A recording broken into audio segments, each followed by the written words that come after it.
분석의 정석, 클라이맥스TV의 태양입니다. 오늘은 한화 이글스의 새로운 외인 투수 라이언 카펜터 선수를 분석해보겠습니다. 카펜터 선수는 대학교 3학년이었던 2011년 14번 선발 등판하여 96이닝을 소화하면서 8승 2패 107삼진으로 대활약했고, 그 결과 웨스트코스트 컨퍼런스 소속 올해의 선수로 꼽혔습니다. 이때의 활약을 바탕으로 템파베이가 7라운드에 지명, 메이저리그에 입성하게 됩니다. 특급 유망주로 평가받은 적은 없었어도 꾸준한 이닝히터형 선발 투수로 평가받으며 트리플 A까지 순조롭게 올라갔던 카펜터 선수였습니다만 트리플 A에서 벽에 부딪히게 됩니다. 트리플 A 첫 해였던 2016 시즌에서 7점대로 크게 부진했고 2년차였던 2017 시즌에는 꾸준히 등판했음에도 4점대로 압도적인 모습을 보여주지 못한 것이죠. 그럼에도 타고 투수인 퍼시픽 코스트 리그에서 시즌을 완주했다는 점을 높게 평가받아 디트로이트 타이거즈에 영입되었으며 마침내 빅리그의 마운드를 밟게 되었습니다. 그러나 메이저리그 도전은 그야말로 대실패로 끝납니다. 첫 해는 7.25의 평균 자책점, 두 번째 해에는 9.30으로 빅리그 수준의 투수가 아니라는 사실만 입증하는 데 그친 것이죠. 심지어 트리플 A에서도 5점대로 부진, 더 이상 메이저리그에서는 어떠한 기대도 무의미하다는 냉정한 평가를 받은 끝에 아시아로 눈을 돌렸고 2019 시즌을 마치고 대만 리그의 라미고 몽키스에 입단합니다. 2020 시즌에는 삼성 라이온즈 출신의 리살베르토 보니아 선수와 함께 라미고 몽키스의 원투펀치 역할을 수행했습니다. 하지만 대만 리그에서도 압도적인 피칭은 아니었고 4.00의 평균 자책점에 그치며 2선발급 퍼포먼스를 보였죠. 시즌 종료 이후 새로운 좌완 투수를 물색하던 한화 이글스의 레이더에 걸렸고 KBO 재수생 니킹엄 선수와 함께 2021 시즌 한화 이글스의 원투펀치로 낙점되었습니다. 대만 리그 출신이라는 특이한 이력을 가진 투수입니다. 흔히 메이저리그 기준으로 일본 프로야구를 트리플 A 수준, KBO를 더블 A 수준, 대만 프로야구를 싱글 A 수준이라고 이야기하죠. 레벨의 차이만 놓고 본다면 이러한 평가는 크게 틀리지 않습니다. 대만의 프로야구 수준은 확실히 한국 프로야구에 미치지 못합니다. 단적인 비교도 가능합니다. 한국 프로야구에서 뛰었던 외인 투수가 KBO 퇴출 직후 대만 프로야구에 진출했을 때 성적은 다음과 같습니다. 지크 선수와 소사 선수의 스텝 변화인데요. 단순히 평균 자책점뿐만 아니라 대만에서 훨씬 더 나은 이닝 소화력과 구위, 제구력을 선보였다는 점을 알 수 있습니다. 한마디로 대만 프로야구 타자들의 수준이 한국 프로야구보다 훨씬 아래였다는 의미죠. 한국 프로야구에서 A급 외인으로 분류되었던 소사 선수가 선동열급 활약을 하고 4선발 수준으로 평가받았던 지크 선수가 S급 선발의 활약을 펼쳤던 대만 프로야구 무대입니다. 카펜터 선수는 그런 대만 프로야구조차 압도하지 못했던 거죠. 정상적인 외인인 선으로 보기는 힘든 상황입니다. 분명 의문이 가는 영입일 수밖에 없죠. 그렇다면 왜 한화 이글스는 카펜터 선수를 영입하게 된 것일까요? 일단 현재 야구계가 정상적인 상황이 아니라는 것을 감안해야 합니다. 2020 시즌에는 마이너리그 자체가 가동되지 않았습니다. 보통 한국 프로야구 구단이 트리플 A에서 외인 투수를 영입한다는 것을 생각하면 매우 뼈아픈 일이었죠. 구단들에게는 세 가지 선택지가 있었습니다. 첫 번째, 엄청난 출혈을 감수하더라도 메이저리그 40인 로스터 내에 투수를 영입한다. 두 번째, 실전 감각이 부족하다는 점을 감수하고 트리플 A 출신의 투수를 영입한다. 세 번째, 실력이 다소 부족하다는 점을 감안하고 실전 감각이 풍부한 대만 리그의 투수를 영입한다.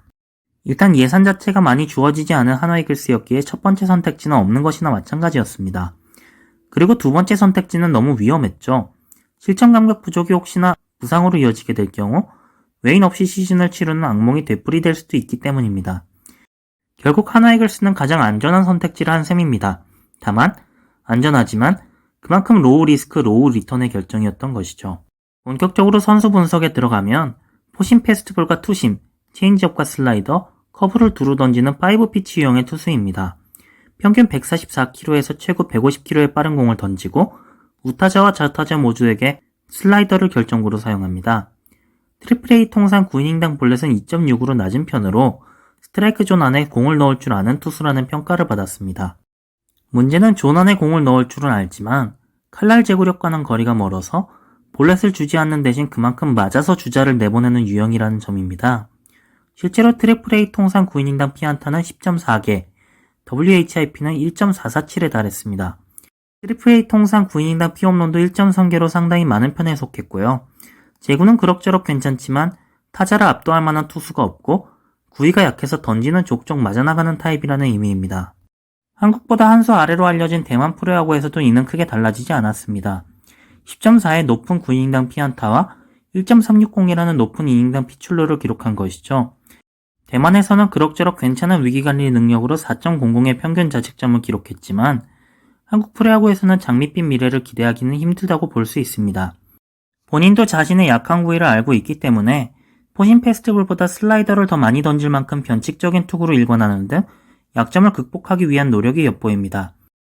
그러나 변칙적인 투구로 타자들을 속이는 일을 시즌 내내 해낼 수는 없는 법이죠. 특히 피안타와 장타 허용이 많은 점은 뼈아프게 다가옵니다. 2020 시즌 한화 이글스는 리그 최악의 수비진을 가진 팀이었습니다. 평범한 타구도 잡지 못하여 땅볼 타구를 안타로 둔갑시키곤 했고 자연스럽게 투수들의 평균 자책점도 치솟고 말았죠. 서폴드, 정우람 등의 A급 이상의 투수진이 억울하게 안타로 둔갑한 땅볼 덕에 평균 자책점이 하늘을 찔렀다면 카펜터 선수는 진짜로 정타를 내줘서 가뜩이나 허둥거리는 한화 수비진을 혼란스럽게 만들 가능성이 큽니다. 한마디로 소속팀 한화 이글스와의 궁합은 최악인 셈입니다. 높은 수준의 실전 감각을 유지하고 있다는 점을 제외하면 칭찬할 부분이 많지 않은 외인 투수입니다. 실제로 메이저리그 스카우팅 리포트에서도 모든 구종에 아주 낮은 점수를 받았습니다. 한국 프로야구의 수준이 더 낮다는 점을 감안하면 조금 더 높은 점수를 줄 수는 있겠지만 큰 틀에서 달라진 부분은 없다고 볼 수 있겠습니다. 전형적인 평균 이하의 피네스 피처 유형의 투수입니다. 스트라이크 존에 공을 넣는 컨트롤은 가능하지만 목표했던 위치에 공을 꽂는 커맨드를 바라는 것은 무리라고 할 수 있겠죠. 정리하자면 볼넷을 덜 주는 대신 그 이상으로 많은 안타를 허용하고 구위가 약해 피홈런도 많습니다. 대만에서 평균 수준의 평가를 받았던 패스트볼은 한국에서는 평균 이하일 가능성이 크고 대만에서 평균 이상의 평가를 받았던 슬라이더와 커브는 평균 정도에 그칠 가능성이 큽니다. 메이저리그 스카우팅 리포트와 대만에서의 활약상 비율 스탯과 퍼포먼스를 두루 평가했을 때 2080 모델에서 라이언 카펜터 선수의 점수는 다음과 같습니다. 패스트볼 40점, 슬라이더 55점, 커브 50점, 체인지업 45점, 제구 60점, 따라서 총점 50점입니다. 풀타임을 소화했을 경우 약 4에서 5선발 정도의 활약상을 기대할 수 있는 투수라는 의미입니다. 아쉬운 영입이라고 할 수 있죠. 다만 예상을 뒤집는 한방이 야구의 진정한 묘미인 만큼 낙담하기만 할 일은 아닙니다. 과연 라이언 카펜터 선수는 환골 탈퇴하여 팀의 진정한 원투펀치로 거듭날 수 있을까요? 어려운 일이지만 불가능한 일도 아닙니다. 이 역시 2021 시즌 프로야구의 재밌는 관전 포인트가 되겠죠. 오늘 준비한 소식은 여기까지입니다. 재밌게 보셨다면 구독과 좋아요, 알람 설정까지 꾹 눌러주시고요. 지금까지 클라이맥스TV의 태양이었습니다.